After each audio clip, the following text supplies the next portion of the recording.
Hello, hi. This is Debbie Lakin from Kids Around Dogs and Poco Dogs. I'm checking, making sure I'm live. I think I am. So first of all, thank you, Ruby, for asking me to be here this evening.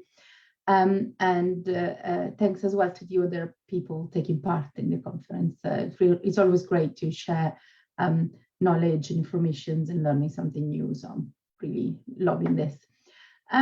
I'll be sharing my screen and if I can, yes, I can. Thank God for that. So, right. As you can tell, technology is really not my thing. Thank God. So, right, my talk is on teaching kindness to kids around dogs. I work with children a lot. I love working with children. Obviously, I love working with dogs. And I just really like when the two species can play well together. And in order for that to happen, it's super important for kids to be kind to dogs. I do want kids to be kind to all animals, not only dogs, but obviously this is a dog conference, so we're going to specialize in that in that animal. For those of you who don't know me, as I said, my name is Debbie Lakin, and my business in Dorset, where I live in Poole, is Poco Dogs. I am a dog trainer and a behaviorist. I am a dog trainer with the IMDT and a behaviorist with the ISCP. I am also the founder of Kids Around Dogs, CAD, and I'll be talking about CAD in a minute as well. I am also a dog bite educator, and obviously I am a positive force-free trainer. I'm part of a few associations such as ICANN and the Dog Welfare Alliance, the International Association of Animal Behavior Consultants, and the Pet Professional Guild and Pet Professional Network. So quite a few associations out there. And as mentioned before, Kids Around Dogs, the association I founded, it's an association of dog trainers and dog behaviorists that work with families to help children and dogs to be happy and safe together. I have also designed a protocol to overcome the fear of dogs in children. This protocol has been very successful so far, touch wood. And all of the CATS approved trainer are qualified to use the protocol. The association, so CAD, I feel is really important. Obviously, I wouldn't have created it otherwise, because we are all professionals. We all work with dogs. We all know our dog things, but we need to be able to share our knowledge with children. They live with animals. They live with dogs in their own house, or they go and visit dogs when they have a play date, or some family members might have dogs. Dogs are literally everywhere. I mean, in Dorset, where I live, we have like bazillion dogs everywhere. And so they're at the school gate, they're at the playground, they're everywhere, right? In some shops as well, in some restaurants and stuff. So dogs, well, children are, if you like, confronted in a way with dogs all the time and everywhere. So I feel it's important for them to know how to be around dogs so that they can be safe and again, and happy. So why children, and especially on the topic of teaching children to be kind to dogs? Children are, they are those small humans, right? They're little humans, and they are, as I say in the slide as well, they are our future. One day, those little kids that are just a bit snotty and very, very loud, they will be grown-ups one day. They will be strong enough to you know, to lift a dog even. They be able to reason and make decisions and have important and to make important decisions and to be of some influence to others as well. So if those decisions, if those influential ideas are kind and are respectful towards dogs, then we should really strive for that. And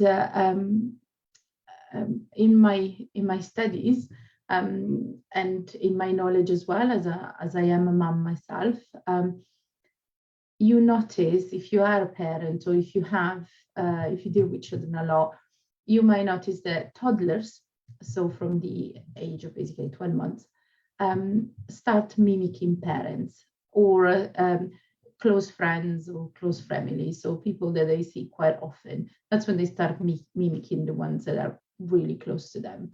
And by mimicking, as the photos in the slide show, say that you're on the phone a lot, as we all are. Children will do the same. Children will want to have their little phone. I remember when my daughter was little, you know, I have my mobile, and she used to have a Peppa Pig mobile phone, obviously very pretend, and only Peppa used to call. But she did it, you know, she could see that I was using a phone, my husband was using a phone, and she wanted it too. Same would go for other things like makeup. I love makeup. Whoever knows me knows I love makeup. So I would, you know, put my makeup on, and she would put her makeup on, and she would put the makeup on me, which wasn't quite as successful, let's just say that. So she would copy things that I did. And to an extent, although it's now different the way she does things, she still mimic what we do. She's 10 now, and if I say something, or even if now she watches something on TV, something that maybe has impressed her, it would stay with her, and she would repeat that sentence. She would repeat that move, or maybe that body gesture, something that sticks with her that she obviously liked or whatever. She will, you know, she will repeat it. Same goes for swear words. If we say that you were someone that swears a lot, the child would repeat it. And it's not because they understand the meaning of it, but they will, you know, they will hear you saying it quite a bit, so they repeat that too. Say that the typical thing with girls, especially, and you might have done it yourself, say that mom wears high heels, and kids are not, you know, in my book at least, children shouldn't be wear high heels. But they see mom wear high heels, so they go and put on mom's high heels as well. It's one of those things. Children do copy their parents, and it's their parents first or their carers first, because those are the people they admire the most, isn't it? Hopefully.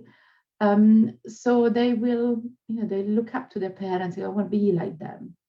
So say that I am someone who mistreat animals.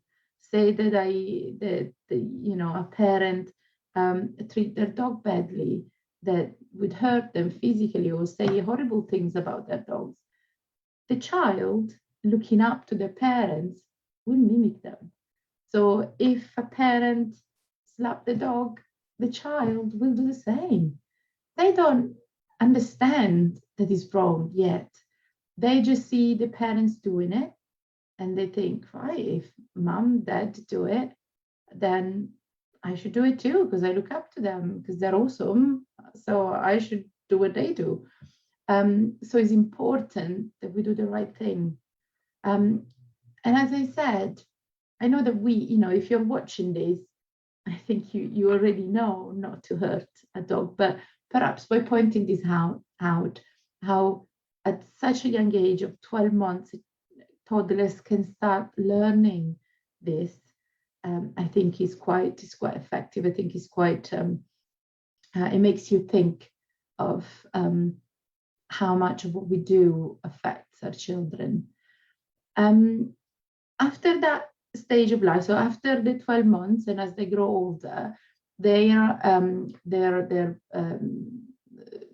if you like, the circle of friends and family start to grow a bit. Not so much that before they wouldn't see anyone, but they can start allowing more people into their growing brain. And so they start liking more people. They might be like the fun aunt, for example, in our family. My brother's sister, Charlotte, she's definitely the fun aunt, and she's she's one of the kids almost. She's really fun. She plays video games. She does like dance moves with them. So she's the cool aunt, and all of the kids, when she's down here, they just like, she's surrounded, they all love her. And so she's someone they look up to. So if she were to do something horrible, they would think that it's okay because she's done it, right? So although she doesn't live here, so they don't see her all the time, it's just because she's so cool. They love her, and so they will look up to her. And even though they see her less than they see their parents, as they grow older, they can welcome her, or the brain allows more space for more people to look up to. And so they have allowed as well the cool aunt to be someone to listen to mimic, to be like, if you want, to inspire to be like. So be careful on what you do and the people your children surround themselves with as well. Say that your children are a little bit older and they start going to play dates to other people's home. They might see some things that they wouldn't see at your house. Even my daughter has been to some play dates and she has come back saying, oh, that has happened there, like maybe the dog has been taken by the collar, which is something that we would never do at my house. And she knows that, so she will come home and tell me that it happened, and she would be quite shocked that it did happen. And say, oh, you need to call their mom and tell them not to do it, which is very difficult. You can't just randomly, call people and go, oh, what did you do? Obviously, if it had been something more than just a collar grab, I would be, more concerned. But yeah, so even those little things she knows are wrong because she's seen us doing it. And when she notices from other people, even though she can start welcoming them, she knows that they're very different from what we are used to. So yeah, be careful of where your kids go, especially when they're very young and more easily led. Who they surround themselves with. Also because, again, their friends, even their little friends, could be learning from parents who are not as respectful of dogs as we are. And then what they have learned, they will use in other people's home. So I could have here one of my daughter's friends who was used to, I don't know, to be horrible to the dog. I can't even think of anything super horrible, but like being horrible to the dog. I don't know, say they were to pull the tail of the dog, for example, and say that she's been completely fine to do that at her house. She might come here and do it to my dogs, which would be unacceptable. So we need to always watch how our children are, who our children surround themselves with. And on that, I would suggest maybe do a little doggy savvy party to teach children how to be around dogs and to be kind and respectful to them. Sorry, got my voice was going there. So remember, children from the age of 12 months can start mimic close the parents or carers. And as they grow older, they start mimic more and more people. So be mindful of that. Be mindful of what they watch on TV, on YouTube, on TikTok. Oh my God, I hate TikTok sometimes. So be very careful because they're very easily led. On these as well, just come to mind, I'm waffling on here, but my daughter is like obsessed with YouTube now. It's that phase of life where like all the YouTubers are super, super cool and that's what she wants to do when she grows up. Fair enough, fine. So I watch some of YouTube videos with her to make sure they're suitable. And there is a YouTuber who's really good fun, I really like her and everything. I don't have to share her name. She's really famous in her world. Really good fun, and I think she's clever. She says funny things and logical things as well, things I agree with and that. But then she wanted to play a prank on people where they would put some water in a balloon, and then in a what was it, that tube of Pringles, and then you would open the Pringles, and the balloon with the water would spray the water to whoever opens the can, right? So that was the prank, and she couldn't find anyone else to do it around her because the guy behind the camera knew the prank because she wasn't going to do it to herself. So what did she do? She calls her little dog over and does it to the dog. And poor thing, he got scared. He was sniffing the can. She opens it, water spray on his face, and I'm thinking, what on earth possesses you to do that? Just for the sake of the camera, just for the sake of showing something to watch that would make you, more followers or whatever. So that upset me. But my daughter knows that is wrong, and we watched it together. And I did say what I just said. I can't believe that she would do that. And my daughter said, "Oh, I can't believe either. She's normally nice to her dogs." So she knows that is the wrong thing to do. But had my daughter been younger, had I not seen it, and she lived in a house that doesn't really care that much, she probably would have thought that'd be fine. She can spray water on her dog, play a prank on the dog.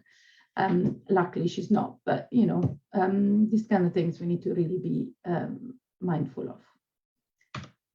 So how we can help children to be more, if you like, sympathetic towards dogs, to understand how cool dogs are.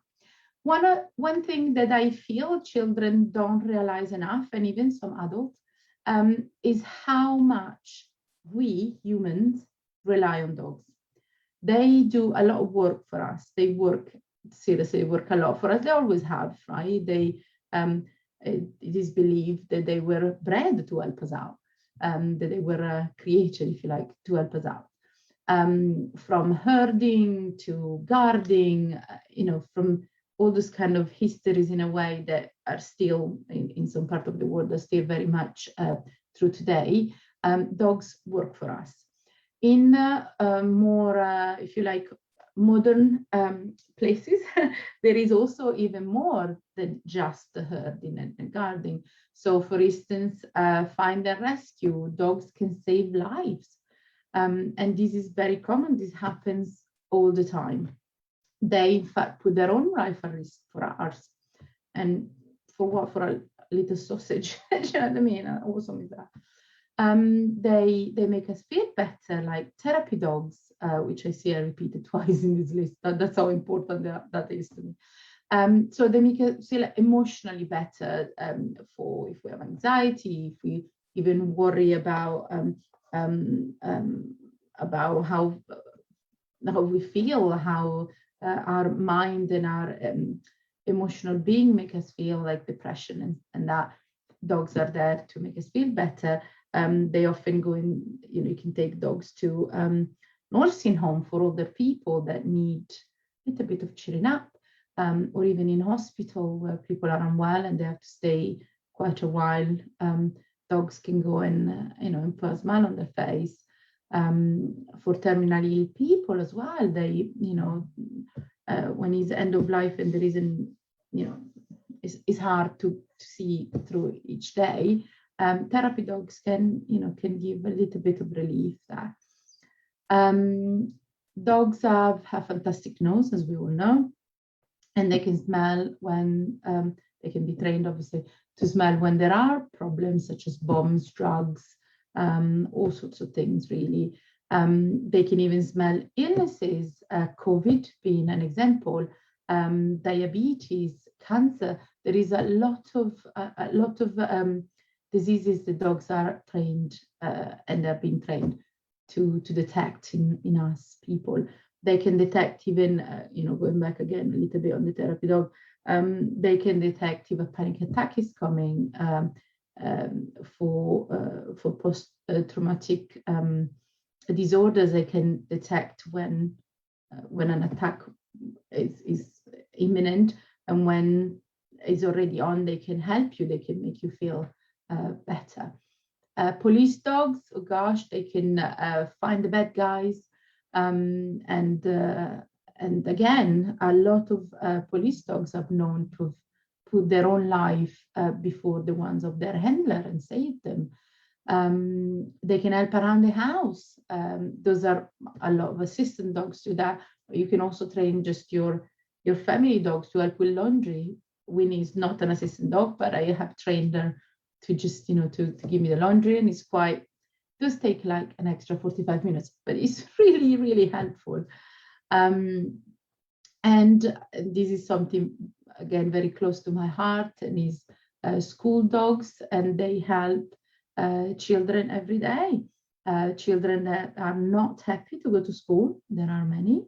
Children who are anxious about going to school, children who have separation anxiety from their parents,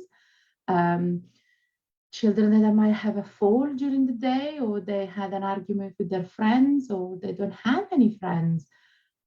So many issues that can be, that can come up at school, even when it's academical things like having difficulty reading or understanding math or whatever else. A school dog, properly trained, that doesn't get overworked and everything, can be there to support that child and can make him feel better. With reading to dogs is something that is, again, that I love, and is something I care very much about. Can help children who have difficulty reading to actually improve academically, because they're reading to a dog. The dog doesn't care whether they make some mistakes or that they read slower than their friends or whatever. The dogs are just there, and they don't judge, they don't correct you or anything. And that can improve the child's confidence, and therefore get them to read more, and also improve their academic experience. So it's a great, dogs are great in so many ways. So I think it's important to tell children about how awesome dogs are to us, how helpful they are.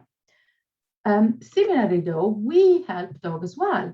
So it's important to tell children what we can do to make sure the dogs are happy and healthy, and their life is has a meaning, has a purpose, and they're satisfied as such. So perhaps reminding them that they need water, and that we should give them fresh water twice a day. That they need food, and that would be a great opportunity to point out which food is good for dogs and which food is bad for dogs. Things like grapes, raisins, and chocolate are really, really common in a children's lunchbox, for example. And a lot of kids don't know, especially with raisin and grapes, I think, a lot of kids don't know that they are quite dangerous to dogs. So they should be told, so they could be aware of that. We ought to give dogs shelter and warmth and a comfy bed. Therefore, they should live in a house, or at least somewhere similar. Medical care, so visits at the vet should be kept regularly. If they suspect that the dog is not very well, again, visit the vet, and the vet is an actually qualified vet, is not Facebook vet. And obviously keep the dog safe, so make sure that it doesn't end up getting in trouble and therefore hurting himself. Exercise that fits the body and the health condition, the age of the dog, so that the walks are appropriate for that dog. There is not too much or not enough. Make sure that he gets to go to the toilet when he needs to go to the toilet, that has access to that. Positive training, so force-fit training, that can stimulate the brain of the dog, but it can also be helpful to have some manners around the house towards human and other animals. and fun games, enrichment, obviously being the creme de creme. So lots of enrichment, make sure that the dog is not just there, but has some fun in his life. Grooming, so important, a bit of brushing, cleaning, a full-on grooming I recommend to be done by a qualified holistic groomer. But you know, at home you should keep your dog in a good grooming health, if you like, daily, and also depends again on the breed how it should be cleaned and all that. And love, lots of love. Dogs are social beings, so they love to be with us, but that doesn't mean they should be like hugged all the time or being surrounded by grubby hands all the time. We should always be respectful of their needs and their space as well. So all this is important for kids to know. So not only what dogs do for us, but what we can do for them to repay them as well for all their hard work that they do for us. And for this, for instance, I have a game that I get kids to play. And that is effectively how we help each other game. And the Kids Around Dogs approved trainer are aware of a few other games that we can play with children. So if you visit a school, or if you visit like a group of children, or even if it's just like a couple, for example, or if you visit a family where there are kids, you can involve the parents. So around the room or on a screen, if that's done online, you can have photos of objects or people in uniform, which shows what the kind of job that the dog does for us, right? So, for example, you would have here a policewoman in a uniform, in a police uniform, and then have photos of things that we do for dogs. So, for example, being a vet. And then on the photo of what dogs do for us, we get the children to stick the photo of a dog. On the things that we do for dogs, the children will stick photos of humans instead. So, for example, a policewoman would have the photo of a dog put on it because there are police dogs. A vet would have the photo of a humans because this is something that we do for dogs, because dogs cannot be vets, as only humans can be vets. That way, children will see more and more of different things that we do for them, for dogs, and dogs do for us. And by putting this into a game, children will remember it more, and they literally have fun doing it, and their memory will keep these game, these jobs, if you like, this notion for longer.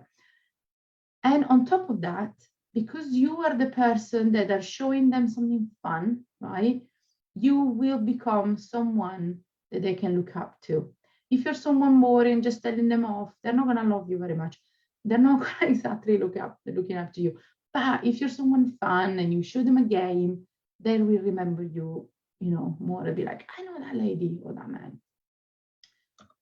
So one other thing that I think is important to teach children that still has obviously to do with kindness is consent. So we need to make sure children know not to just surround the dogs and do whatever they want. We need to make sure that they know that not all dogs want to be stroked or cuddled all the time, just like we don't. So you could use an example of yourself or themselves that surely don't want to be hugged even by their own parents all the time, let alone strangers, right? So you wouldn't want to be a bit weird if I'd go up in the street and see a kid and start hugging them. That'd be so strange. And yet, very often, that happens to dog, like complete randoms just go over there. Oh, hello, I'll give them a cuddle. They're like, what the heck are you? So make sure that the children learn about the language of dogs and how they can learn to speak. Some dogs recognize dog body language. You have a couple here in the photos. The little mini dachs there has these the whale eyes, so you can see the white of the eye and recognize that the dog is really not too happy in this situation. So make sure you tell the kids that if they see a dog like this, the dog is not inviting them for more cuddles, is actually telling them to back off a little bit. Lip licking is lip licking rather. Lip licking is another of those behavior that dogs display when they are stressed out, unless there is food around there. So you could point that out to the kids and say, you know, if you see a dog licking his nose or his lips in front of you, it's not because he wants to eat you, but it's actually because he wants you to leave him some space. So to back off a little bit, to leave him alone. A fun game that I play with children is the 1, 2, 3 stop the cuddle games, and I'll show you that in this video. A minute.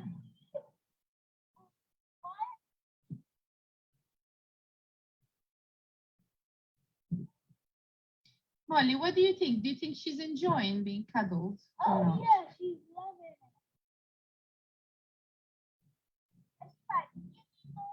That's it. You can.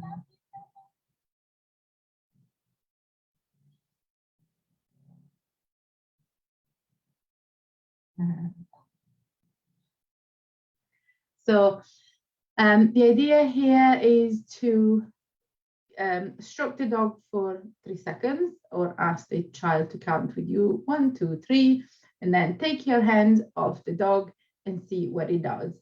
As you can see from this video, Winnie, our golden retriever, obviously loves the cuddles that my husband Gary and Molly were giving her. If she hadn't liked it, she would have just walked away or move her body completely away from them, maybe licked her lips, so you know, other signals that she was not appreciating that. Most definitely she would have simply walked away there. So if the dog walks away, we need to make sure children know to respect their opinion and to leave the dog alone. No more cuddles there. A minute. Also, where to pet a dog is a useful one to know for children. Very often, as we know, and we all of us have done it at some point in our lives, we go with our hands on top of the head of the dog, right? But that is something that most dogs don't appreciate that much. So best thing is to show children how where is best to pet a dog after they've, you know, that they know they're allowed to do it. So under the chin is always a good one, or most of the time anyways, a good one. The chest can be also appreciated, and the back. Those are the kind of 3 that I would say are mostly appreciated when is the case. Then tail and legs are definite no. Belly, this is, I put there on this poster only for family. So if it's a dog that you know well, or that the children know well, as in their own dogs, then you know that'd be all right if the dog wants to. But otherwise, you shouldn't go to like a stranger dog and start scratching their belly. Top of the head, again, is something that the dog actually does not appreciate very often. And in fact, we see that if you point that out to children, that when they do that to the dog might lick his lips, or might show the whale of the eye, or even cowering away. They might start to notice this and be more aware of the dog body language and how to respect what the dog is actually saying. So Molly has done a lovely video on how to pet a dog, and this video is available on the CAD Kids Around Dogs YouTube channel, and I highly recommend you subscribe to our YouTube channel for more videos. So, but this is the one.